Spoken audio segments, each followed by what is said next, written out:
Hello there, welcome back to my channel. My name's Louise and this is Louise's Lifestyle. Thank you for joining me. So today's video, we're going back to the 12th of December when I bought this sugar cane, and I didn't get round to uploading at the time. I was a bit poorly, so I'm doing it today. So what you can see here is I'm using tree loppers, but any kind of sharp utensil will do, because you do need a sharp instrument to cut through sugarcane because it's kind of woody on the outside. So notice I'm cutting it down the middle, nowhere near the dark ringed areas, which is where the roots would potentially come from, and nowhere near the little buds, those little triangular things you can see there. So the little buds are where potential leaf and shoot will form, and the ringed area is where the roots will form, if you know, fingers crossed. And what I've done initially is put them in a little bit of water to start with and add more water later on. Frequently change the water as it will start to smell and go a bit funky. I also add cinnamon powder on the top of the sugar cane because mold will develop.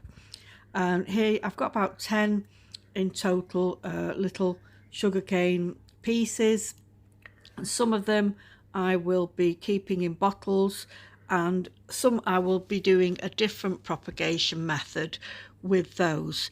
And initially I kept these near the patio window in the rear living room, not in not in a very warm area, and that's where they were up until the 1st of January. Right, so here we are in my grow tent, and I set this up on the 1st of Jan, and today it's the 5th of January. So these sugar cane in the bottles here have only just come in the last few days. They've been on a back window in the living room, not above a radiator, just next to the patio doors, getting little light, not great light. It's the middle of winter, so it's not very sunny. So short day lengths and cool, sort of coolish temperatures don't seem to have done much for the sugarcane here. So I'll just show you this one. So there's the bud, so it's still intact. It doesn't look like it's rotted or anything, and the ring at the side around it, that is potentially where the roots will start to come from. On the top there you can see a little bit of mold forming. I've added some cinnamon powder, hopefully that will keep any mold in check. Now initially I had all of them in bottles, but what I thought of doing is taking some of them out of the bottles and putting them in a Ziploc bag. So these are in a Ziploc bag, they're wrapped in wet tissue, so it's nice and moist in there. Lift it up.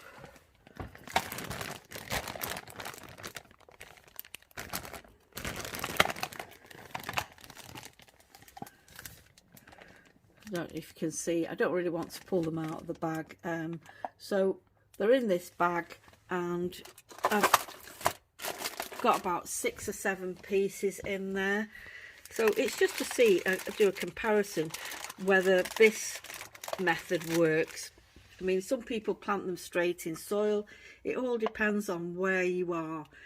Here in the UK, I wouldn't be planting these directly into soil because it's too cold, too wet. We've had -8 temperatures a few weeks ago, so there's no way I would be planting them directly into the soil. But if you're in a nice hot sunny climate, then yes, go ahead. But this is the sort of thing, the sort of hoops we have to jump through here in the UK if we want to get tropical fruit and veg to grow for us. So here they will stay. And hopefully maybe a couple of weeks time I'll come back and update if there is any progress on, you know, either the bottle sugarcane or the bagged sugarcane. Let's see what happens. So hopefully we'll have some news to report. And just a quick look over there, as I say, this propagation setup was done on the 1st of January, so only 5 days ago, and these are my honeydew melon seeds have germinated, and one of the watermelon seeds have germinated. So that's, you know, I wish everything would germinate as fast as that. But anyway, thanks very much for watching, everyone. So take care. Bye bye.